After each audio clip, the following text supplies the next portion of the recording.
পিন্টু বর্মন দেবগিয়ার এলএলপির একটা মারাত্মক রেজাল্ট, ফাটাফাটি রেজাল্ট নিয়ে চলে এসেছি। ম্যাডাম, আপনার নামটা কি? সুষমা বেরা। আর জায়গাটার নাম? বেলুড়িয়া। আপনার কি কি সমস্যা ছিল? আমার অনেক কিছু শরীরে সমস্যা ছিল, নার্ভের সমস্যা ছিল, আর শীতনাড়া প্রচুর যন্ত্রণা হতো, আর সপ্তাহে দুবার করে স্যালাইন দিতে হতো 30-35টা করে। 30-35টা? হ্যাঁ, আর অনেক ডাক্তার দেখিয়েছি, আর অনেক রিপোর্টও করিয়েছি।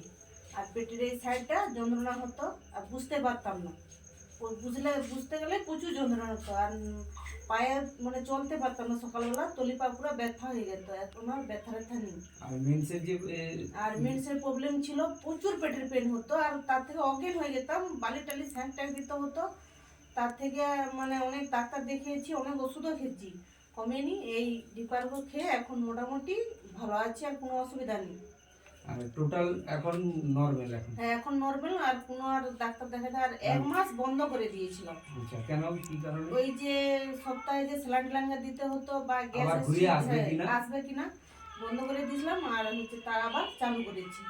এখন তাহলে টোটাল এটা খেয়ে একবারে? হ্যাঁ, এখন একবারে পুরোপুরি সুস্থ। তাহলে এর নামে একটা জয়ধ্বনি হবে? হ্যাঁ, হবে। জয় দীপার, জয় দেবগিয়া।